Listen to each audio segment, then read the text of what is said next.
डाइंसिफेलन क्या है कि ये एक्सटेंड करता है ब्रेन स्टेम टू सेरेबेलम, और इसके अंदर क्या आ जाता है, थर्ड वेंट्रिकल। डाइंसिफेलन एक ऐसा स्ट्रक्चर है जिसके अंदर मल्टीपल छोटे स्ट्रक्चर्स हैं, जिसे हम कहते हैं थैलेमस, हाइपोथैलेमस एंड एपिथैलेमस। डाइंसिफेलन के अंदर मेजर जो पार्ट है वो थैलेमस का होता है। Thalamus makes up to 80% of the diencephalon. इसके अंदर जो है वो ट्रैक्स हैं again bridge of gray matter called intermediate mass join the right and left halves of the thalamus। जिस तरह सारे हमने लेफ्ट एंड राइट हाफ्स में देखा था, कुछ ना कुछ कनेक्शंस होते हैं, तो थैलेमस के अंदर जो ये कनेक्शन है तो उस मास को हम क्या कहते हैं, interthalamic adhesion. Thalamus is the gateway to the cerebrum, it is involved in arousal, eye movement, taste, smell, ये उसके कुछ फंक्शंस हैं। हाइपोथैलेमस इसका नेक्स्ट पार्ट है जो कि इंफीरियर टू थैलेमस है, थैलेमस के नीचे लगा हुआ है। यहाँ पर पिट्यूटरी ग्लैंड भी अटैच होता है। पिट्यूटरी ग्लैंड एक स्टॉक से अटैच होता है जिसको इन्फेंटिब्यूलम कहते हैं। यहाँ पर major control centre of autonomic nervous system and endocrine system, visceral functions, hormonal secretions. यहाँ पर हाइपोथैलेमस का काम क्या है, ये सारे ऑटोनॉमिक नर्वस सिस्टम से रिलेटेड जो इसके फंक्शंस है वो रेगुलेट करता है। एपीथैलेमस के अंदर पाइनियल ग्लैंड होता है, हेबेन्यूलर न्यूक्लियाई होता है मेनली। पाइनियल ग्लैंड छोटा सा एक ग्लैंड है जो कि हार्मोन मेलेटोनिन सिक्रीट करता है, और ये हमारी स्लीप में प्रमोट होता है। हेबेन्यूलर न्यूक्लियाई जो है वो ऑल्फैक्शन यानी कि ऑडोर स्मेल जो है उसके लिए होता है, और स्पेशली जो है वो ऑडोर्स ऑफ फूड यानी कि फूड की जो भी स्मेल होती है वो स्पेशली ये सेंस करता है हेबेन्यूलर न्यूक्लियाई। सेरिब्रम क्या है, सेरिब्रम को हम सीट ऑफ इंटेलिजेंस कहते हैं। ये हमें रीड, राइट, स्पीक और थिंक करने में हेल्प कर रहा होता है। आउटर इसका सेरिब्रल कॉर्टेक्स कहलाता है, while deep to the cerebral cortex is the cerebral white matter। इसके अंदर भी गायरस हैं जो कि cerebral folds होते हैं, सल्कस हैं जो कि grooves होते हैं। deepest grooves को इनके अंदर fissure कहा जाता है। Most prominent fissure is the longitudinal fissure that separates the two hemispheres called false cerebri। Cerebrum के अंदर क्या होता है, लॉन्गिट्यूडनल फिशर को हम लॉन्गिट्यूडनल फिशर दो हेमिस्फीयर्स में डिवाइड कर रहा है और उनको हम फॉल्स सेरिब्री कहते हैं। हेमिस्फीयर्स आपस में कनेक्टेड होते हैं with the help of white matter जिसे हम कॉर्पस कैलोसम कहते हैं।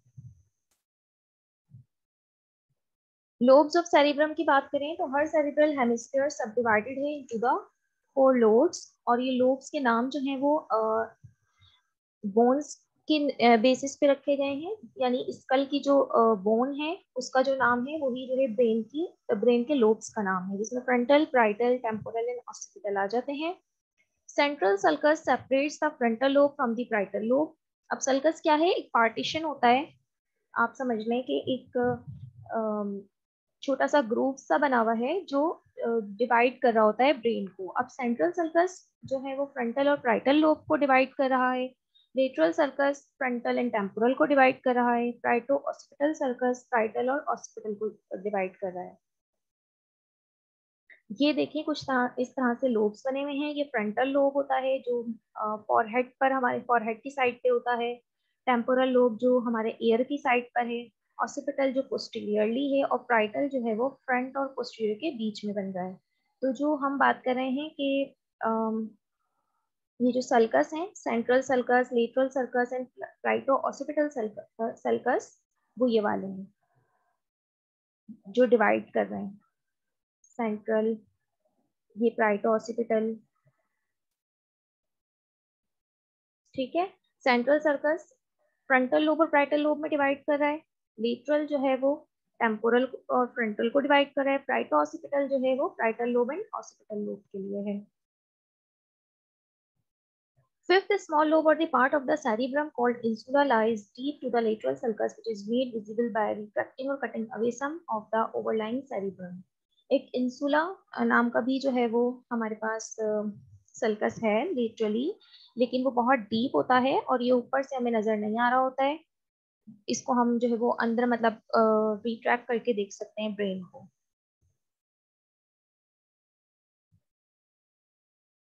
ये अगेन इसकी एग्जांपल है कि फ्रंटल लोब है, ये इसका सेंट्रल सल्कस है जो फ्रंटल लोब और प्राइटल लोब को डिवाइड कर रहा है। फिर इस तरह से टेम्पोरल लोब ये आपको बताया गया है। बेसिल गैंग्लिया हमने पहले ही पढ़ा है कि इसके अंदर कुछ न्यूक्लियाई होते हैं जो बहुत इंपॉर्टेंट हैं। तो ये कहाँ पर है? सेरेब्रल हेमिस्फीयर्स के अंदर ही होते हैं। बेसिल गैंग्लिया के अंदर 3 न्यूक्लियाई हैं और इसको हम क्लस्टर्स ऑफ न्यूरॉन्स भी कहते हैं। 3 बेसिल न्यूक्लियाई कौन कौन से हैं? Globus pallidus, putamen and caudate nucleus. और ये कलेक्टिवली प्यूटामेन और ग्लोबस पैलिडस जो है वो लेंटिफॉर्म बनाते हैं। लेंटिफॉर्म मतलब एक शेप है, lens shape, while the putamen and caudate nucleus collectively called corpus striatum. यानी कि इनके जो है ये नेम्स हैं जो आपको याद होने चाहिए कि इनके अंदर कौन सी न्यूक्लियस है और कौन से दो न्यूक्लियस मिलके क्या बनाते हैं। तो प्यूटामेन और ग्लोबस पैलिडस लेंटिफॉर्म बनाते हैं और putamen and caudate nucleus corpus striatum बनाते हैं। Basal ganglia help regulate initiation and termination of movements, यानी कि हम कोई भी मूवमेंट जो कर रहे हैं उसको इनिशिएट करवाने में हेल्प कर रहा है और उसको एंड करवाने में। ये कुछ न्यूक्लियस जो इसके हैं बेसल गैंग्लिया के वो बताए गए हैं कि कहाँ कहाँ प्रेजेंट होते हैं। Caudate, putamen and globus pallidus. This now the limbic system. Limbic system क्या है? Limbic system, named for the medial border of the temporal lobe, is a ring of cortical structures surrounding the corpus callosum and the thalamus. Limbic system brain का वो part है जहाँ पर corpus callosum और thalamus है। Corpus callosum क्या था? Connection था between two cerebral hemispheres. Thalamus क्या था? एक बड़ा पार्ट था फॉर ब्रेन डेंसिफेलन का। और ये दोनों जो है मिला मिला के लिम्बिक सिस्टम कहलाते हैं, जिसे हम इमोशनल ब्रेन भी कहते हैं। अब इसके अंदर क्या क्या चीजें इंक्लूडेड हैं, कौन सी न्यूक्लियाई इंक्लूडेड हैं? तो अमेगडाला, हिप्पोकैम्पस इसके अंदर प्रेजेंट होता है। अमेगडाला जो है compose of several groups of neurons located close to the caudate nucleus which is concerned with emotion. इसको इमोशनल ब्रेन कहते हैं। अमेगडाला इमोशंस को जो है वो कंट्रोल कर रहा होता है और हिप्पोकैम्पस फॉर मेमोरी, इसका फंक्शन मेमोरी के अंदर। तो लिम्बिक सिस्टम बेसिकली क्या है? पार्ट ऑफ द ब्रेन है जिसके अंदर न्यूक्लियाई ऐसे होते हैं जो कि हमारा इमोशनल ब्रेन कहलाता है। और इसके अंदर दो तरह के जो है वो पार्ट्स हैं, अमेगडाला और हिप्पोकैम्पस। अमेगडाला जो है वो क्या है? ग्रुप ऑफ न्यूरॉन्स है जो इमोशंस को कंसर्न करते हैं, और hippocampus is for memory.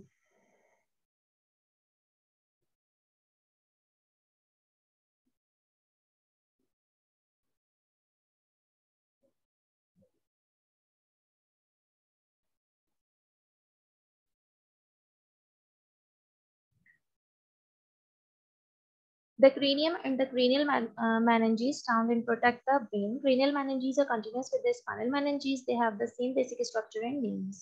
Meninges क्या है? Basically outer covering है जो कि brain और spinal cord दोनों पे होती है। 3 तरह टाइप्स की ये लेयर्स में है। फर्स्ट लेयर को हम ड्यूरामेटर कह रहे हैं और ये थ्रू आउट ब्रेन भी है और थ्रू आउट स्पाइनल कॉर्ड भी है, जो कि प्रोटेक्शन प्रोवाइड कर रही है हमारे ब्रेन और स्पाइनल कॉर्ड को। ड्यूरामेटर आउटर है बिल्कुल, जिसे हम connect outer dense connective tissue है जो कि ब्रेन को कवर कर रही है। It is also called pachymeninx, pachymeninx, cranial और सेरिब्रल ड्यूरा। इसके 2 लेयर्स होती हैं। आउटर लेयर को एंडोस्टियल लेयर कहते हैं जो क्रेनियम से अटैच है। क्रेनियम का बोन है, स्कल है, और इनर जो है वो मेनिंजियल लेयर कहलाती है। 2 large rigid folds of the meningeal layer project into the cranial cavity. These folds are called as falx cerebri and tentorium cerebri. Falx cerebri हमने अभी पीछे भी पढ़ा था। तो ये falx cerebri और tentorium cerebri बेसिकली हैं क्या? meninges के folds हैं जो कि ब्रेन के अंदर एंटर होते हैं। वैसे तो ये आउटर कवरिंग होती है, इस तरह से ब्रेन के बाहर की ये कवरिंग है, लेकिन एक जगह पे ये अंदर ब्रेन के जो इसके सल्कस होते हैं उसके अंदर घुस जाती है, अंदर चली जाती है। इसे हम क्या कहते हैं? फिर फॉग सेरिब्री कहते हैं।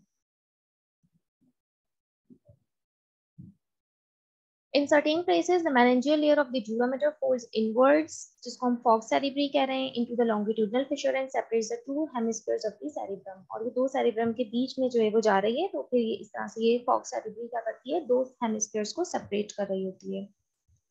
फॉर्क सेरिबेलाई भी होती है जो कि सेरिबेलम के हेमिस्फीयर्स को सेपरेट कर रही होती है। और टेंटोरम सेरिबेली क्या है? Separate cerebellum from the overlying cerebrum. दो जो सेरिब्रम सेरिबेलम है, इन दोनों के बीच में भी जो है वो मेनिंजियल लेयर आ जाती है जो कि टेंटोरम सेरिबेलाई कहलाती है। The two dural layers are fused together, but in some places they are separated by dural sinuses, spaces that collect venous blood. अब ये जो दो layers हमने पढ़ी हैं ड्यूरा की, वैसे तो हमारे पास मेनिनजीज की 3 लेयर्स होती हैं, लेकिन अभी हम फर्स्ट लेयर की बात करें जो कि ड्यूरा मैटर है। ड्यूरा मैटर खुद जो है वो 2 लेयर्स में डिवाइडेड है, outer endosteal and inner meningeal layer. इन 2 लेयर्स वैसे तो ये फ्यूज्ड हैं, एक दूसरे से चिपकी हुई हैं, मिली हुई हैं, लेकिन इन सर्टेन प्लेसेस यहाँ पे थोड़ी सी गैप्स होते हैं जिसे हम ड्यूरल साइनसेस कहते हैं। और यहाँ पर क्या होता है कि वीनस ब्लड आके जो है वो कलेक्ट हो रहा होता है। तो दो मेन ड्यूरल साइनसेस हैं जिसमें सुपीरियर सैजिटल साइनस और ट्रांसवर्स साइनस, ये दो हमारे पास साइनसेस हैं जो कि इंपॉर्टेंट हैं। These sinuses meet like an invert T at the back of the brain. ये हमारे जो है वो ब्रेन में किस तरह प्रेजेंट होती हैं कि अगर इसकी पोजीशन इस तरह से होती है कि इन्वर्टेड टी बन रहा होता है, और ये कनेक्ट किससे होती है, जुगुलर वेन से कनेक्ट होती है, क्योंकि इन साइनसेस के अंदर वेनस ब्लड है, तो ये वेन से जाके कनेक्ट होती हैं। ये कुछ इस तरह से है, सुपीरियर सैजिटल साइनस और ये ट्रांसवर्स साइनस। तो ये इन्वर्टेड टी, उल्टा टी बन रहा है, और फिर ये कनेक्ट किससे हो रही है, इंटरजुगुलर वेन से, ताकि ब्लड जो है वो वेनस ब्लड वेन्स में वापस आ जाए। The space between dura and arachnoid matter is called subdural space. अब ड्यूरा मैटर एक सिंगल लेयर थी जो कि खुद 2 लेयर्स में थी, लेकिन ये फर्स्ट लेयर थी। इसके बाद एक और लेयर है एरेक्नॉइड मैटर, इन दोनों के बीच में स्पेस होता है जिसे हम सबड्यूरल स्पेस कहते हैं। अब ये तो हमने बात की कि ब्रेन में किस तरह से जो है वो हमारी ड्यूरा मैटर है, और वो फिर ब्रेन के कुछ पार्ट्स के अंदर भी चली जाती है जहाँ पर डिवाइड कर देती है ये सेरिबेलम सेरिबेलम वगैरह, तो फिर इसके नाम चेंज हो जाते हैं वहाँ पे। इसी तरह ये जो लेयर है ये कंटिन्यू होती है स्पाइनल कॉर्ड के अंदर भी, यही सेम लेयर, इसको हम स्पाइनल ड्यूरा कहते हैं जब ये स्पाइनल कॉर्ड में आ गई है। अब ये कहाँ से आती है, फोरामेन मैग्नम से आती है और सेकंड सैक्रल वर्टिब्रा तक होती है। फोरामेन मैग्नम क्या है कि स्कल और स्पाइनल कॉर्ड के बीच में आप कह लें कि एक होल है कि जहाँ से जो है स्पाइनल कॉर्ड हमारी निकल रही होती है ब्रेन से।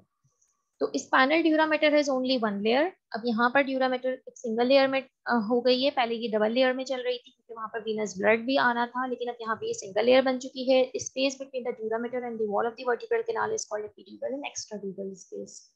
अब जो वर्टिब्रल कैनाल है और ड्यूरामेटर जो कि ये प्रोटेक्टिव शीट है, इन दोनों के बीच में जो स्पेस होता है उसे हम एपिड्यूरल स्पेस कहते हैं या एक्स्ट्राड्यूरल स्पेस।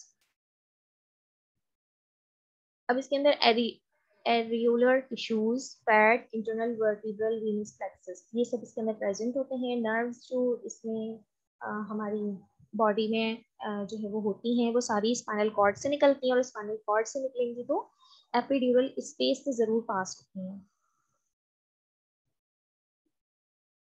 ये आपको बताया था कि क्या है ये ड्यूरामेटर, इसकी पहली लेयर है, फिर एरेक्नॉइड मैटर है इसकी सेकेंड लेयर, और इन दोनों के बीच में सबड्यूरल स्पेस होती है। ये ब्रेन की बात हो रही है, और फिर ये फॉग सेरिब्री बनाती हैं कि अगर ये ब्रेन के अंदर जो लेयर्स चली जाए, और जहाँ पर ये ड्यूरा जो है वो सेपरेट हुई है उसे हम साइनस कहते हैं, जहाँ पे वीनस ब्लड आता है। और वीनस ब्लड जो है वो इन्वर्टेड टी की फॉर्म में साइनसेस होती हैं, और फिर ये venous blood internal jugular vein में आ जाता है। अब बात करते हैं एरेक्नॉइड मैटर की। तो cerebral arachnoid because of its spider-web arrangement of the dilated collagen and elastic fibers forming the middle cover, ये बीच में प्रेजेंट होता है। इसके अंदर क्या है, कोलेजन और इलास्टिक फाइबर्स हैं, separated from the pyometer by subarachnoid space which contains CSF। अब एरेक्नॉइड मैटर जो है वो मिडिल लेयर है, इसकी थर्ड लेयर पायामेटर होती है। हमने पढ़ा था कि ड्यूरा मैटर है, फिर एरेक्नॉइड मैटर है, इसके बीच में सबड्यूरल स्पेस है। एरेक्नॉइड मैटर और पाया मैटर जो है इनर मोस्ट लेयर हो गई है, और सेपरेटेड फ्रॉम पायामीटर बाय सब एरेक्नॉइड स्पेस, वो सबड्यूरल स्पेस थी, और इन दोनों के बीच की स्पेस सब एरेक्नॉइड स्पेस कहलाती है। इनकी स्पेस के अंदर जो है वो CSF प्रेजेंट होता है जो कि फ्लूइड है, जिसके बारे में हम अभी आगे पढ़ेंगे। In some areas, the subarachnoid spaces are large, are called cisterns, having more CSF. One of them is cisterna magna, lying between the undersurface of cerebellum and medulla. यानी सबएरेक्नॉइड स्पेस जो है वो कहीं कहीं पर बहुत ज्यादा बड़ी सी हो जाती है, जिसे हम सिस्टर्न्स कहते हैं, वहां पर ज्यादा CSF प्रेजेंट होता है। और सिस्टर्ना मैग्ना इसकी एक एग्जांपल है जो कि सेरिबेलम और मेडुला के बीच में है। It may be used for cysternal puncture by inserting needle between occipital bone and atlas vertebra to get a sample of CSF. जब हमें सैंपल ऑफ CSF चाहिए हो, यानी कि कोई ऐसे टेस्ट होते हैं जिसमें आप कहते हैं ना कि रीढ़ की हड्डी का पानी निकालना है, उसका टेस्ट करना है, तो वो बेसिकली क्या होता है, वो पानी CSF होता है, सेरेब्रोस्पाइनल फ्लूइड। और वो निकलता कहाँ से है, occipital bone and Atlas vertebra के बीच में से निडल जो है वो डाली जाती है, और वो इसी सिस्टर्न्स के अंदर डाली जाती है, क्योंकि यहाँ पे ज्यादा CSF प्रेजेंट होता है। स्पाइनल एरेक्नॉइड की बात करें, ये एरेक्नॉइड जो है ब्रेन में तो है ही, इसके अलावा स्पाइन में भी है। तो स्पाइन में क्या है, it continues downward to envelop the spinal cord and ends by merging with the dura mater at the level of second sacral vertebra. अब जिस तरह ड्यूरामेटर स्पाइन में आ रही थी पूरी, इसी तरह से ऊपर से एरेक्नॉइड मैटर भी आ रही है ड्यूरा के बाद, और ये ड्यूरा से जाके मिल जाती है eight the level of second sacral vertebra. Pia mater क्या है, thin transparent connective tissue layer है फॉर्मिंग द इनर मोस्ट मैनेंज, यानी कि मैनेंजीज की जो सबसे इनर मोस्ट लेयर है वो पायामेटर कहलाती है। स्पाइनल कॉर्ड तो L1 पे एंटर हो जाता है, सॉरी एंड हो जाता है L1 number vertebra, first number vertebra पे स्पाइनल कॉर्ड खत्म हो चुकी होती है। पायामेटर क्या होती है, एक्सटेंड करती है up to the cortex. Cortex इसका लास्ट पार्ट है वर्टिब्रल कॉलम का। तो पायामेटर जो है वो कॉर्टेक्स तक जा रही है, जिसे हम फिर फाइलम टर्मिनेल कहते हैं। स्पाइनल कॉर्ड L1 पे खत्म हो जाती है। अब यहाँ से वेंट्रिकल्स स्टार्ट हुए हैं। वेंट्रिकल्स क्या होते हैं, वेंट्रिकल्स पहले तो ये कि 4 होते हैं। ये कुछ चैम्बर्स हैं, कुछ कैविटीज हैं, जिसके अंदर जो है वो CSF प्रेजेंट होता है। और क्योंकि हमारे ब्रेन को इसकी ज़रूरत होती है न्यूट्रिएंट्स की, CSF के अंदर न्यूट्रिएंट्स हैं, तो हमारे ब्रेन को उसकी नीड होती है, तो वेंट्रिकल्स के थ्रू पूरे ब्रेन में जा रहा होता है। अब इसमें कौन कौन से वेंट्रिकल्स हैं, लेटरल वेंट्रिकल्स हैं सबसे पहले, जो कि हमारे पास सी शेप्ड हैं और 2 साइड्स पर हैं, सेरेब्रल दोनों हेमिस्फीयर्स में, हर हेमिस्फीयर में एक एक सी शेप का लेटरल वेंट्रिकल है। अब लेटरल वेंट्रिकल जो है इसका सेंट्रल पार्ट है एंटीरियर पोस्टीरियर इंफीरियर हॉर्न से। एंटीरियर हॉर्न इसका फ्रंटल लोब में आ रहा है, पोस्टीरियर हॉर्न ऑसिपिटल में, इंफीरियर हॉर्न जो है डाउनवर्ड है and forward into the temporal lobe. Ventricles में third ventricle is a narrow medial cavity, अभी हमने बात की थी लेटरल वेंट्रिकल की, जो कि 2 हैं। इसके अलावा एक थर्ड वेंट्रिकल होता है, narrow medial cavity along the midline inferior to the corpus callosum superior to the hypothalamus between the right and left halves of the thalamus। अब इसकी पोजीशन बताई गई है कि ये कहाँ पर होता है, कि हाइपोथैलेमस के ऊपर है, right and left halves of thalamus के बीच में है। Communicates on either side with the each lateral ventricle through the intraventricular foramen. अब ये कनेक्ट होता है विद द लेटरल वेंट्रिकल किसके जरिए, इंट्रावेंट्रिकुलर फोरामेन के जरिए। Canal called aqueous cerebral aqueduct passes down the floor of the midbrain and leads to the fourth ventricle। अब ये थर्ड वेंट्रिकल फोर्थ वेंट्रिकल से कनेक्टेड होता है, तो उसे हम कहते हैं सेरेब्रल एक्वेडक्ट। फोर्थ वेंट्रिकल जो है वो क्या है, is a small chamber lies between the pons and the cerebellum। Caudally, this chamber narrows and forms a central canal that extends through the medulla oblongata and to the spinal cord।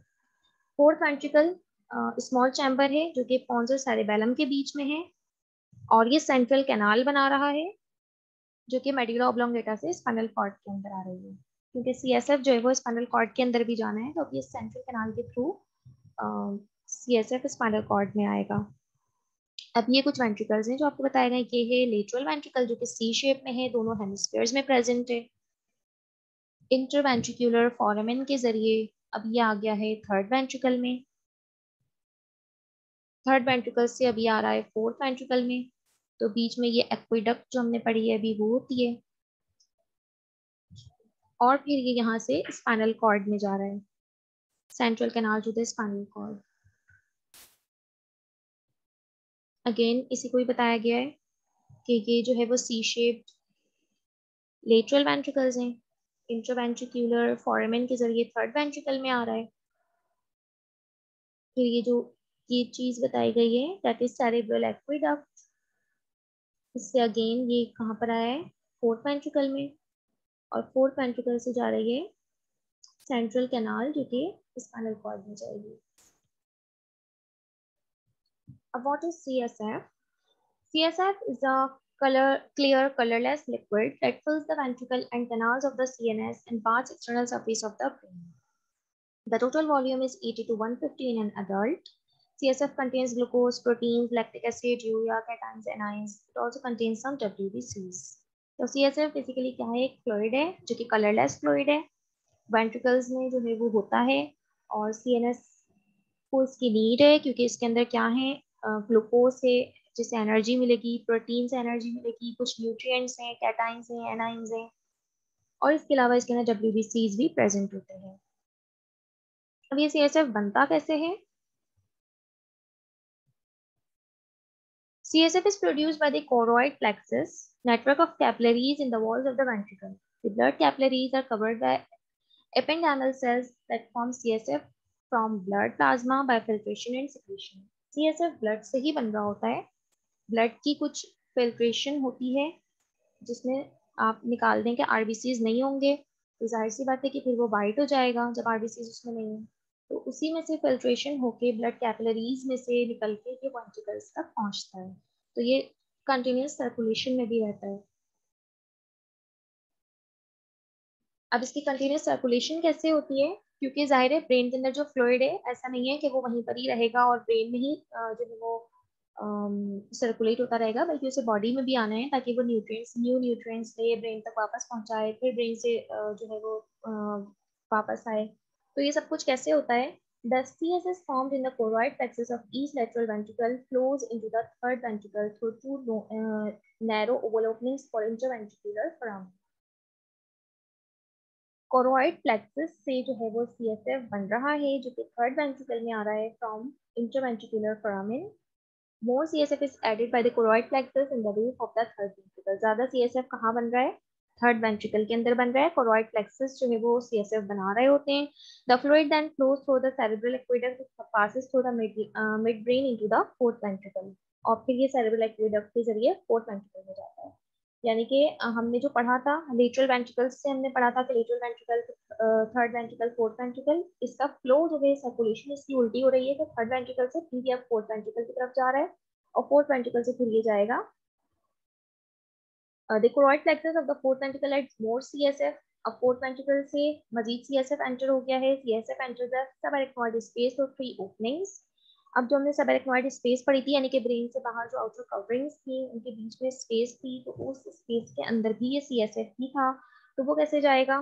Through three openings, one median aperture and two lateral apertures in the roof of the fourth ventricle. Fourth ventricle से निकल के अभी उन openings के जरिए उस space में चला जाएगा.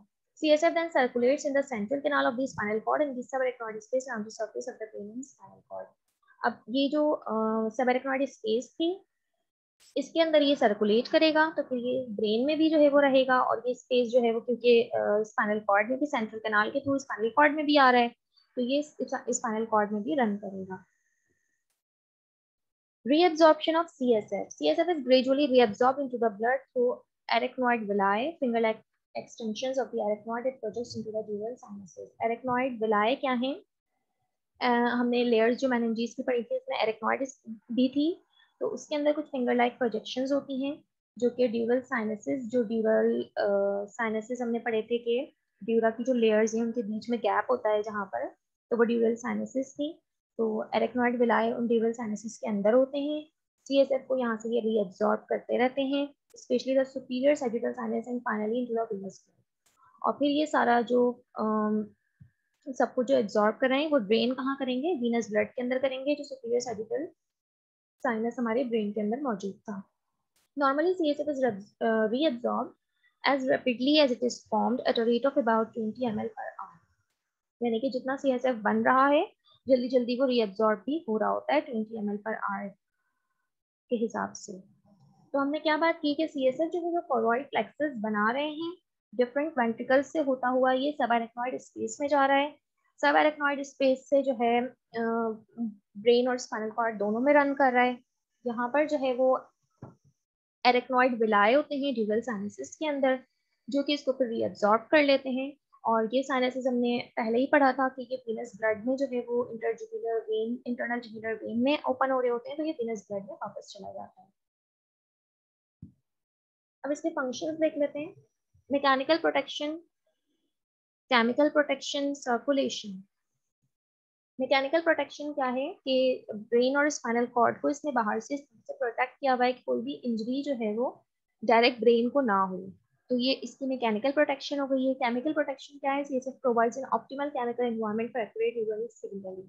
सीएसएफ के थ्रू जो है वो कुछ आइंस, कैटाइंस हमने पढ़े, कैटाइंस होते हैं, एनाइंस होते हैं इसके अंदर, तो जो सिग्नलिंग हो रही है वो इसके थ्रू जो है वो नॉर्मल रहती है। आयनिक कंपोजिशन चेंज हो जाएगी तो डिस्ट्रप्शन ऑफ एक्शन पोटेंशियल होगा। एक्शन पोटेंशियल जो है वो क्या है? जो हमारे सिग्नल्स वगैरह ट्रांसफर होते हैं उसके अंदर जो है ये एक्शन पोटेंशियल होता है कोई भी फंक्शन करने के लिए। सर्कुलेशन जो है वो मेंटेन रहती है। CSF keeps flowing through and around the CNS, ultimately resolving to the blood stream, exchange of nutrients, waste products, तो ये भी सीएसएफ के थ्रू होता है।